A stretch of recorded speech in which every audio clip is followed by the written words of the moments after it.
tell you the process how to write critical appreciation, because in undergraduate and postgraduate classes the students are generally supposed to attempt this question. I begin. The first point that we have to write is the introduction. Now what we are supposed to do in this? The students are supposed to mention the composition date, the name of the poet, and the form of poetry, which is the form of poem, whether it is an ode, an elegy, ballad, epic, or some other poem. The student can also mention the background of the poem, that is the second point here. Some of the poems have their background. Suppose the poet is in a specific mood when he is writing the poem. If we go to the romantic age, maybe the Wordsworth is sitting near some lake, or he is sitting under a tree and has spontaneous overflow of powerful emotions and writing a poem. Now after the second point, the third point will be, you are required to write the theme of the poem, but it should not be very long. At the most, you can mention the theme in 5 to 6 lines. If it is required, it may be extended to some limit. After the theme, the next point will be the content of the poem, or it can also be called the subject matter. Now, this is the main body of critical appreciation, where the students are supposed to explain the entire poem and discuss the different points. He can go stanza by stanza and explain those points. These points can be extended up to 3 to 4 pages so as to make the answer lengthy. Now after the content, the next point will be the figurative language.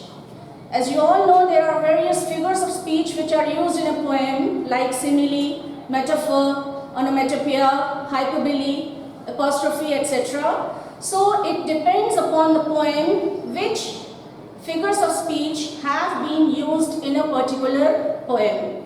And for each figure of speech, you can give 2 to 3 examples by quoting the word or the phrase as is required. After the figurative language, the student is also supposed to mention some other points like the mood or the tone expressed in the poem. What is the poet's mood? In what tone he is writing the poem? These are also very essential points which the student is required to write. After this, we come to diction. Diction is one of the important aspects in critical appreciation of a poem. In diction, you have to refer to the choice of words. Diction means the choice of words that has been used. Are the words used in the poem very complex? Are they heavy words? Or is the language simple? That depends. Accordingly, you can mention in the critical appreciation. After the diction, one more important point is there. That is structure. Structure of the poem.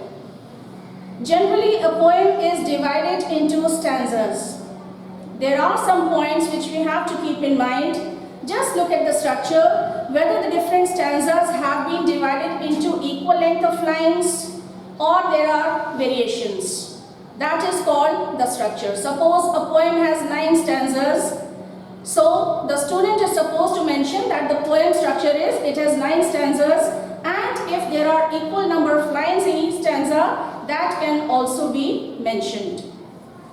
After structure, we come to the conclusion. That is the last point, conclusion. Yes, before that in structure you can also mention the rhyme scheme. If there is any rhyme scheme in the poem, you can mention, and after that the last point will be conclusion, where you have to conclude the poem. Thanks so much.